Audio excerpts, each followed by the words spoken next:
Welcome, entrepreneurship class. We are doing step 4, week 5. We're actually in week 6 because of when we missed.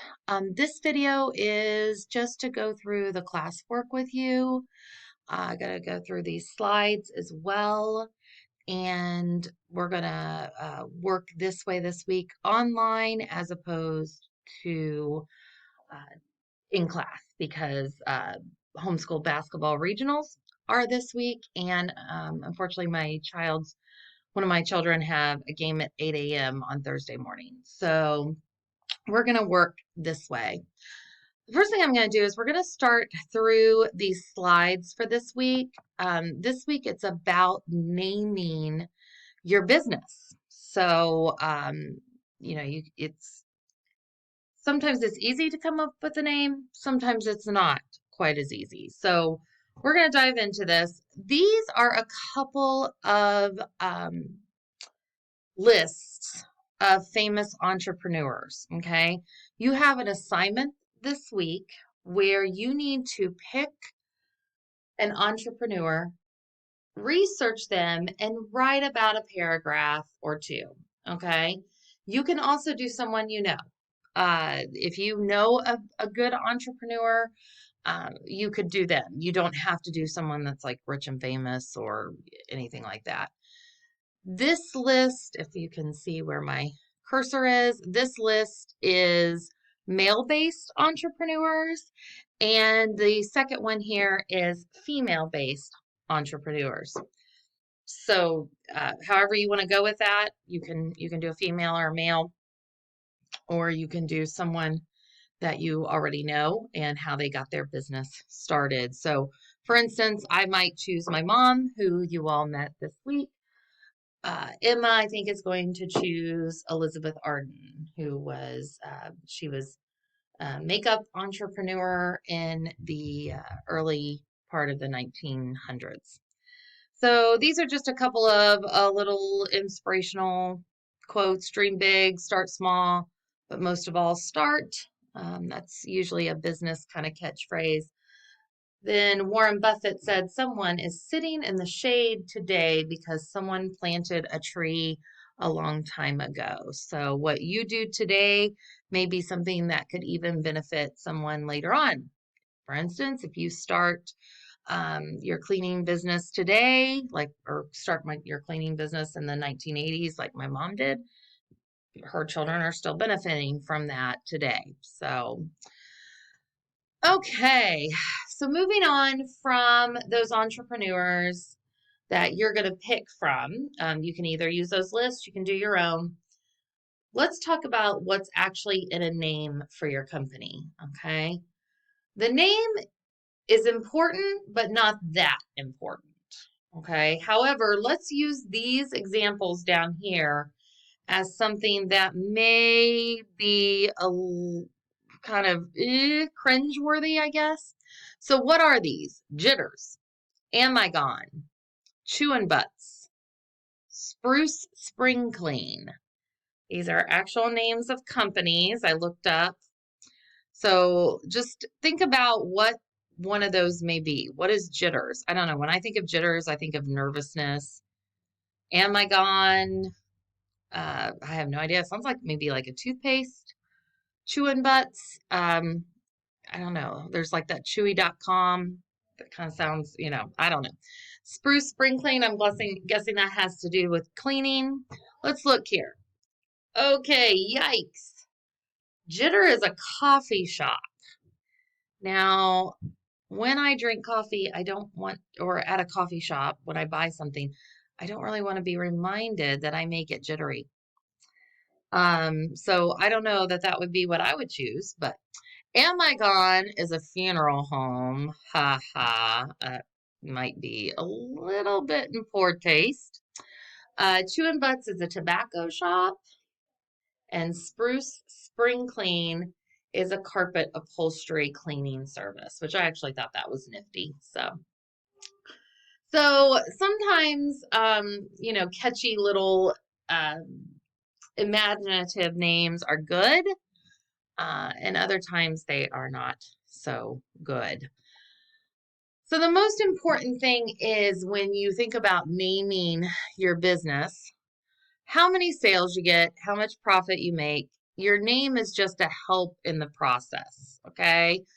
So it is not up there with your sales and your profit and finding more customers and all of that. You can even change your name. For instance, if you name your business after your last name and then your last name changes because of marriage or whatever, you can even change your business name legally. Okay. So it's important, but it's nothing to stress out about. To help us make a decision on our name, we want to do 3 things. These are tips. Okay. We want to keep it simple. So Spruce Spring Clean is actually quite a mouthful. So as cute as it is, it's not really simple. So that is something to think about. Um, on the flip side of that, there are probably a million Smith plumbers or Smith Plumbing. There's probably a ton of Jones's landscape design. So you're going to want to keep it simple, but not so simple that you can't get a website, or you could conflict with someone else in your area that has that exact same name. And then with that, number 2, make sure it is not like another name. So you don't want 2 landscaping companies in Fort Wayne called Smith Landscaping. What if the other Smith Landscaping is really a bad company with lots of negative reviews? You don't want to be associated with that. So, you want to keep it simple, but you want to make sure it's not like another name. You also, tip number 3 there, want to make sure that a website domain name is available. And you can go on to things like GoDaddy or other different things and try to see if that website name is available. This is not something you probably need to worry about, but if you're thinking about taking your business to the next level, you definitely want to be able to direct people to a website. That I will typically go to a website of a company before I will even call that company. So websites are important, and you want to make sure that some kind of domain name makes sense with the name of your company. Okay, so your turn. I want you to, if we were in class today, we would take 10 minutes and brainstorm some ideas, write them down. You can think about them. I want you to ask your friends, find your trusted adult, ask them what they think. And you can even ask your existing customers. If you've just been, just your name, like I cut lawns, can I come cut your lawn for you? And you have existing customers, hey, do you have any ideas for what I'm thinking about expanding my business a little bit and kind of structuring it to where it's a little bit more formal. Do you have any names that that you would like me to go by? What would be easy for you to remember but memorable enough that not everybody has it? So that's something to think about too. Existing customers, if you obviously you don't want to pester them with your business questions, but boy, if an existing customer, you go to them and they start to feel like an authority with you, like, what do you like about my business? What should I do? Is there anything I can do differently? Do you like this option? They're going to feel pretty special. So that's another way to possibly make a customer feel special. Now, don't pester them with it though. Okay, let's keep moving on.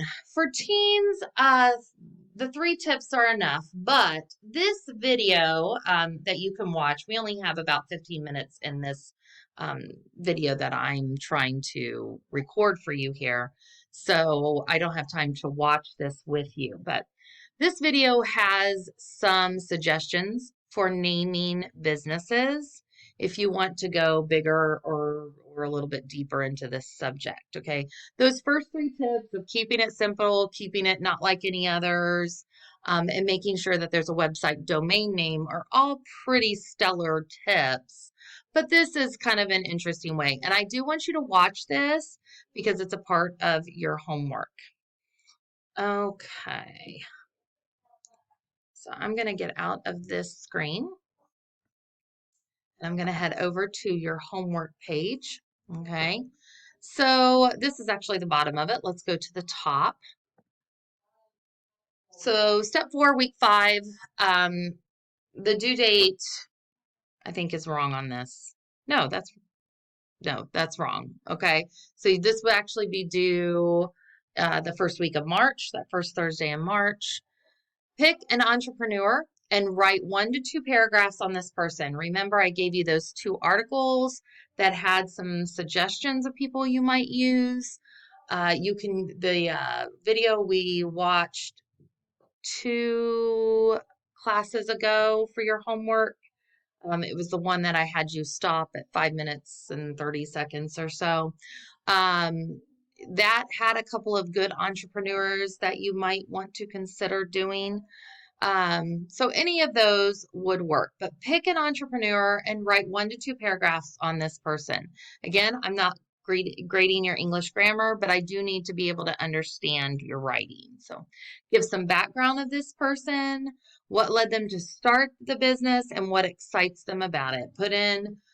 You can put this in the space here. If you do it online on Google Classrooms, you're definitely going to have enough room because you can make room to type it into the assignment.